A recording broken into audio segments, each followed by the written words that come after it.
আজকে একটা খুবই গুরুত্বপূর্ণ অঙ্ক নিয়ে হাজির হলাম।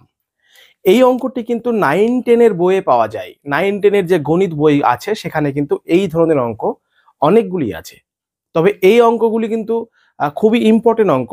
শুধুমাত্র 9-10 এর জন্য নয়, এটি কিন্তু বিভিন্ন ধরনের যে কম্পিটিটিভ পরীক্ষাগুলো হয় সেজন্যও কিন্তু এটা ভেরি ইম্পর্টেন্ট। এই অঙ্কটি কিন্তু বিসিএস এর এসেছিল একবার, ডাবল বিসিএস এ কিন্তু এই অঙ্কটি এসেছে। এই অঙ্কটি খুবই ইম্পর্টেন্ট অঙ্ক, তাই এই অঙ্কটি নিয়ে তোমাদের জন্য হাজির হলাম। তো চলো অঙ্কটি শুরু করা যাক। দেখো এখানে লেখা আছে কি, এখানে ভালো করে পড়ো। 10 সেমি ব্যাস বিশিষ্ট একটি বৃত্তের কেন্দ্র থেকে জ্যা এর ওপর অঙ্কিত লম্ব যার দৈর্ঘ্য 3 সেমি, তাহলে জ্যাটির দৈর্ঘ্য কত?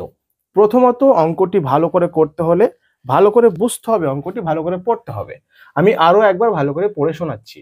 10 সেমি ব্যাস বিশিষ্ট একটি বৃত্তের কেন্দ্র থেকে জ্যা এর ওপরে অঙ্কিত লম্ব যার দৈর্ঘ্য 3 সেমি, তাহলে জ্যাটির দৈর্ঘ্য কত?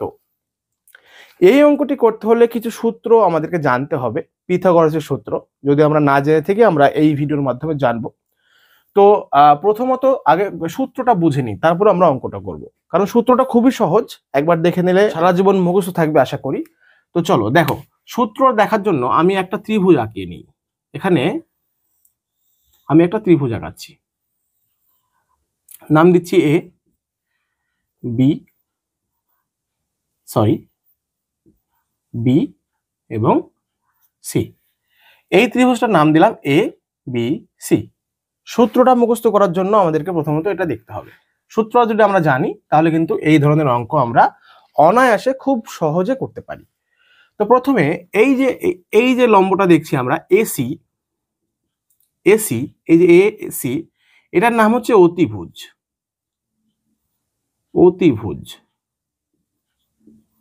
ওকে, এই যে এ বি এটার নাম হচ্ছে লম্ব।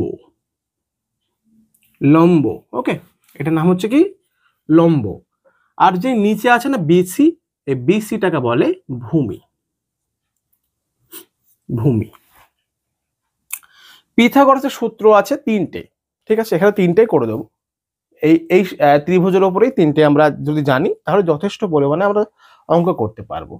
প্রথমে কোন অঙ্ক বলতে পারে অতিভুজ বের করো, দেখা গেল যে অতিভুজ বের করতে বললো এবং লম্ব এবং ভূমি দেওয়া আছে, সেটাও পারবো আমরা। লম্ব বের করতে বললো, অতিভুজ, ভূমি দেওয়া আছে, এইভাবে কিন্তু হয়। তো প্রথমত যদি আমাদেরকে বলে অতিভুজ বের করতে হবে, তাহলে আমাদের সূত্র নম্বর 1 হবে কি? অতিভুজ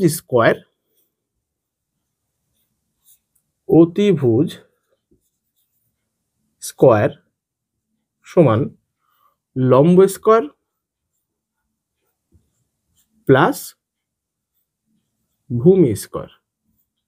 বেসিক্যালি সূত্র কিন্তু একটাই, যেহেতু আমাদেরকে বিভিন্নভাবে বের করতে হয় তাই আমরা 3টে তোমাদের জন্য করে দিচ্ছি, ঠিক আছে?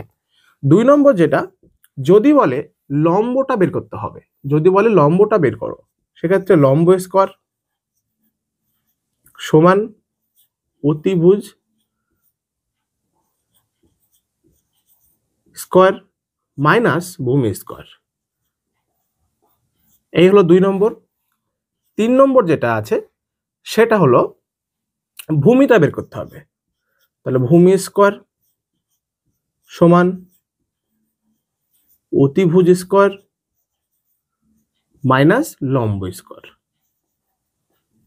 এইগুলা কিন্তু আমাদেরকে জানতে হবে। এই 3টি যদি আমরা জানি, খুব এন্ট্রি লেভেলের কথা বলছি, এই 3টি যদি আমরা জানি তাহলে এখান থেকে আমরা প্রচুর অঙ্ক এমনিতেই আমরা সলভ করতে পারবো, ঠিক আছে? তো এই 3টি একটু খাতায় নোট করে নাও, যাতে পরবর্তী সময় এই অঙ্কটি করতে অসুবিধা না হয়। তো আশা করি নোট করা হয়ে গেছে। চলো আমরা এবার মুছে এই অঙ্কটি সমাধান করব, ঠিক আছে? এই অঙ্কটি সমাধান আমরা করতে পারলে এই ধরনের চ্যাপ্টারের প্রচুর অঙ্ক এমনিতেই আমরা সমাধান করতে পারবো। এই 3টি সূত্র তোমরা মনে রাখবে, হ্যাঁ? তো দেখো অঙ্কটি আমি আরো একবার তোমাদের জন্য ভালো করে পড়ছি। এখানে বলছে 10 সেমি ব্যাস বিশিষ্ট একটি বৃত্তের, প্রথমে আমি একটা বৃত্ত অঙ্কন করি। ওকে, দেখো একটা বৃত্ত অঙ্কন করলাম এবং বলছে কি 10 সেমি ব্যাস বিশিষ্ট, মানে এই যে কেন্দ্র আছে, কেন্দ্র থেকে এই যে কেন্দ্রটা আছে, কেন্দ্র থেকে যে এই যে ব্যাসটা আছে, এই ব্যাসটা কত বলেছে? এই ব্যাসটা বলেছে 10 সেন্টিমিটার, ঠিক আছে। তারপরে বৃত্তর কেন্দ্র থেকে জ্যা এর ওপরে অঙ্কিত লম্ব যার দৈর্ঘ্য 3 সেন্টিমিটার। এবার এখানে একটু বোঝার আছে, মানে বৃত্তের উপরে আরো একটি জ্যা আছে, ধরে নিলাম জ্যাটি হচ্ছে এইটা, ওকে। এবার বলছে কি যে এই যে কেন্দ্র থেকে জ্যা এর উপরে অঙ্কিত যে লম্ব দৈর্ঘ্যটা আছে সেটা হচ্ছে 3 সেমি। মানে এই যে কেন্দ্র থেকে জ্যায়ের উপরে যে লম্বটা আছে, এই যে সোজা দাগটা আমি দিলাম, এটাকে বলে লম্ব। এইটা হচ্ছে কত? 3 সেন্টিমিটার, ওকে, 3 সিএম বা সেন্টিমিটার। এইটুকু আশা করি ক্লিয়ার হয়ে গেছে। তাহলে এবার অঙ্কটাতে কি চাইছে? তাহলে জ্যাটির দৈর্ঘ্য কত? এখানে অপশন দিয়েছে, জ্যাটির দৈর্ঘ্য কত হবে। দেখো, প্রথমত আমি পেয়েছি কি পুরো ব্যাসের দৈর্ঘ্য 10 সেন্টিমিটার, আর আমরা জানি কি ব্যাসকে যদি আমরা 2 দিয়ে ভাগ করি তাহলে যেটা পাই সেটা হয়ে যায় কি ব্যাসার্ধ, তাই তো? সেটা হয়ে যায় কি ব্যাসার্ধ। তার মানে এই যে বৃত্তের কেন্দ্র আছে, কেন্দ্র থেকে এই যে এই দাগটুকু আছে সেটাকে বলবো কি ব্যাসার্ধ। আর ব্যাসার্ধ কত পাচ্ছি আমরা? 5 সেন্টিমিটার। মানে কি এই কেন্দ্র থেকে এইটুকু 5, আবার কেন্দ্র থেকে এইটুকু 5, পুরোটা হচ্ছে 10 সেন্টিমিটার, ঠিক আছে। তাহলে দেখো, কেন্দ্র থেকে যদি এই সোজা দাগটি যদি 5 সেন্টিমিটার হয়, তাহলে কেন্দ্র থেকে যদি আমি এইখানে একটা দাগ দিই, এটাও তো 5 হবে, কারণ কেন্দ্র থেকে এটাও তো সে কেন্দ্রের বৃত্তের সঙ্গে স্পর্শ করছে, তাই তো? তাহলে এটাও কিন্তু 5 হবে। ভালো করে বোঝো এই অঙ্কটিতে, এটাও কিন্তু 5 হবে, 5 সেন্টিমিটার। তাহলে দেখো তো এখানে একটা ত্রিভুজ পেলাম কিনা। এই যে পাচ্ছি তো ত্রিভুজ, এবং দেখতে পাচ্ছি ত্রিভুজের দুটো বাহু কিন্তু আমাদেরকে বলা হয়ে গেছে, একটি হচ্ছে 3 সেন্টিমিটার, একটি হচ্ছে 5 সেন্টিমিটার। তাহলে আমি যদি এইখান থেকে এইটুকু বের করি তাহলে পুরোটার মান পেয়ে যাব।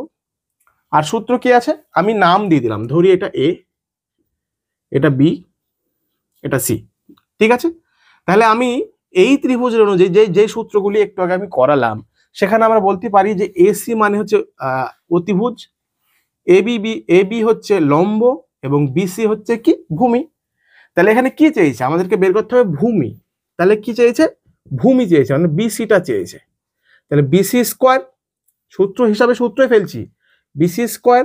আমি আগে সূত্রটা লিখি, এখানে ভূমি সূত্রটা চেয়েছে, অতএব আমি লিখি ভূমি স্কোয়ার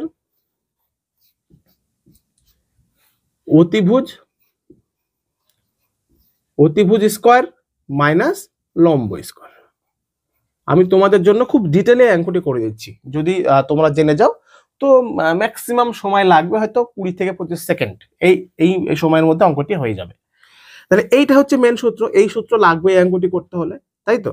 তাহলে এখানে আমি যদি ভূমিটা বলি, কি ভূমিটা হচ্ছে কি বিসি, তাহলে বিসি স্কোয়ার সমান অতিটা কি আছে এসি স্কোয়ার মাইনাস লম্বটা কি আছে এবি স্কোয়ার, ওকে। এবার দেখো তো বিসির মানটা আমাদেরকে বের করতে হবে, বিসির মানটা বের করতে হবে। তাই বিসি যেহেতু মান নেই, আমরা যেমন আছে তেমন রেখে দিলাম। কিন্তু দেখো এসির মান কিন্তু এখানে দেওয়া আছে, এসি কত? 5 সেন্টিমিটার। তার মানে আমরা লিখবো 5 এর স্কোয়ার বিয়োগ এবি কত? AB 3 centimetre. 3 সেন্টিমিটার মানে কি লিখবো আমরা? 3 এর স্কোয়ার। তাহলে বিসি স্কোয়ার 5 এর স্কোয়ার মানে কত? 25 বিয়োগ 3 এর স্কোয়ার মানে 9। তাহলে বিসি স্কোয়ার 25 থেকে 9 বাদ দিলে থাকে 16, তাই তো? তাহলে দেখো তো এখানে আমি যদি আবার একদম ডিটেলসে করছি, এটা কিন্তু এত সময় লাগবে না। তাহলে বিসি যদি আমি এখানে রাখি, তাহলে এই স্কোয়ারটাকে যদি আমরা সমান সমান ওই দিকে নিয়ে যাই তাহলে কি হবে? রুট হয়ে যাবে 16, তাই তো? আর আমরা জানি কি রুটের মধ্যে যদি কোনো সংখ্যা মানে বর্গমূল সংখ্যা থাকে সেটাকে আমরা বাইরে বের করতে পারি। তাহলে বিসি সমান সমান রুট 16কে আমরা এইভাবে লিখতে পারি 4 × 4, বা বিসি সমান কিন্তু 4 হলো। মানে কি এই বিসি এইটুকু পেয়ে গেলাম আমরা 4 সেন্টিমিটার।